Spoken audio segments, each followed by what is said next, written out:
got the combine here, pulled it back out. I actually had it out this morning and was blowing it off, and then we started getting some rain, some spits. I didn't know how bad it was gonna get, so I pulled it back in. We don't like getting our combines wet. Kind of makes them dirty. Plus, all that water can get in the tank and everything. So we just try our best not to. Sorry about the wind here, but I gotta take these guys off. And down here too. They're perforated gates. And then we've got our rotor speed here. Needs to go to high. And then inside these panels are our concaves, which I gotta take out and put smaller concaves in. So I'll show you guys that. And then we're gonna get this guy switched over to wheat. So just gonna go shut it down here. Then I gotta finish cleaning this off. I didn't really get much on this side or up top. And then then we'll be able to get going here. So okay, got the panels opened up. It's crazy to think that I've already run this kind of over a bit with the leaf blower and kind of blowed some of this stuff off, and it's still pretty bad. So this is what we got to get rid of, because this chaff just would love to catch fire. That was not a smart idea.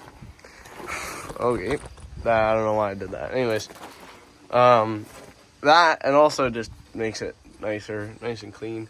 But all up in there, there's a bunch of stuff like that. It's all dirt on there that can be blown off. And if we come up here, on top of the combine, you should have seen, so this was full of chaff, a few inches thick. And up here was also had a bunch of chaff. All on here was full of chaff. Yeah, and then while I was blowing, I noticed something over here on my coolant reservoir. I don't have a cap, which is not good, because you can probably see all the sludge that's in there, which is awful. So now I'm gonna have to drain all that, get a new cap for it, but at least I caught it. But yeah, we gotta get all that dirt out. I'm sure in here is not great. See, I already got rid of a bunch of it, but there's still a bunch down in here and on the engine and stuff. So that's what I'm gonna do, get her cleaned up, and then yeah.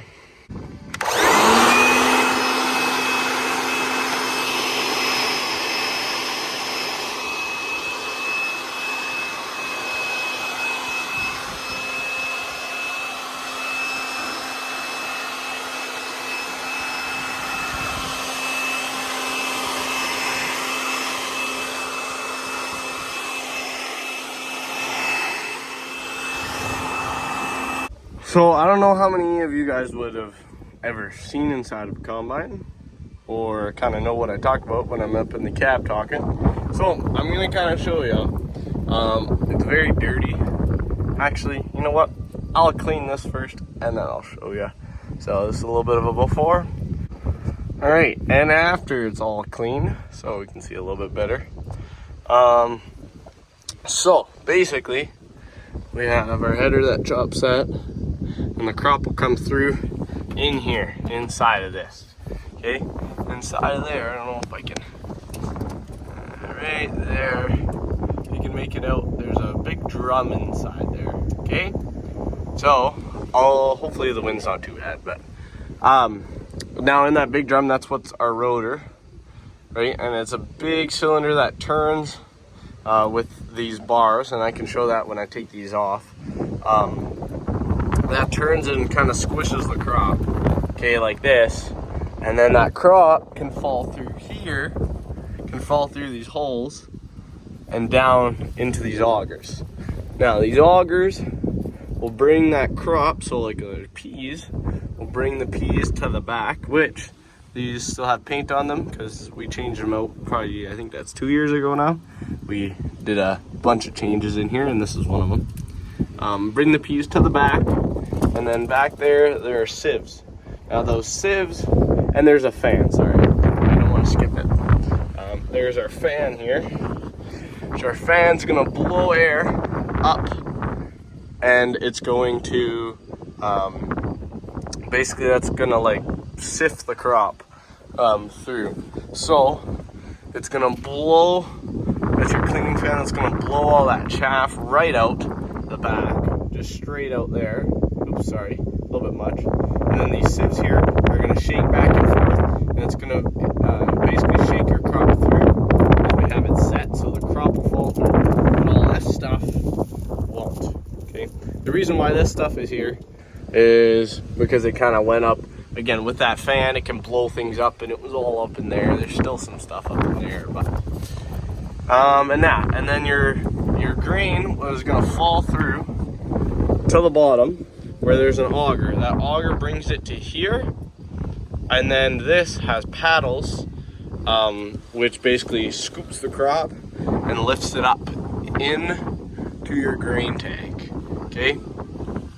Yeah, and that's gonna lift it up into your grain tank, and then that's where we see it come out. Now this guy right in front of me that you might see, there's a second one, okay? Looks just like this one, but smaller, and it's back here. So this is what we call a return, and basically,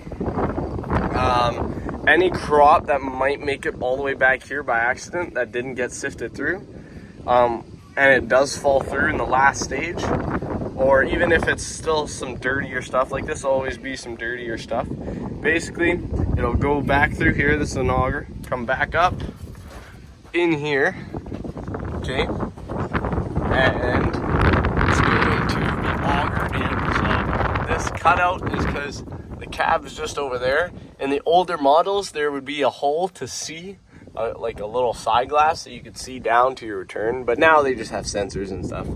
But basically, then it's gonna feed right into your, sorry, that might be pretty dark in there, but right into your rotor, back in there. And as you can see, actually, that's a good view. That bar kind of in front, that's one of what we call a rasp bar, and that's what's gonna kind of push into the crop. And that's what's gonna do the threshing. So yeah, I know, sorry, that was a lot. I'll probably cut some of that stuff out.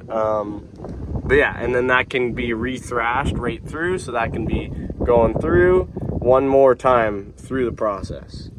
And yeah, so if your combine's not set right, this would technically, theoretically, could plug because your combine's not thrashing it properly down here.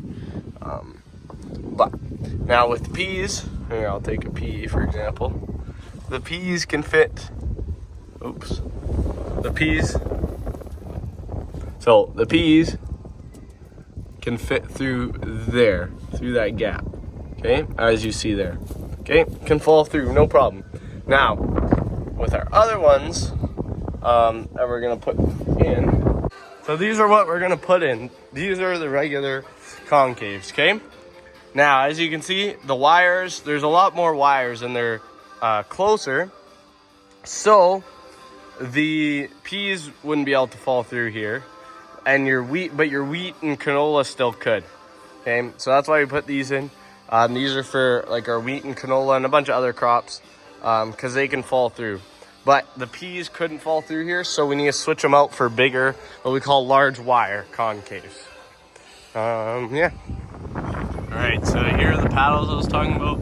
The auger that comes in, and these paddles that grab the grain and put it up way up there. Right, so here's our rotor and the rasp bars I was talking about earlier. I was just taking out these wide wire concaves. So as you see here, like the wide wire, much bigger, and the small wire. Oh, and I want to mention these things. These are called our like blanks that we put on.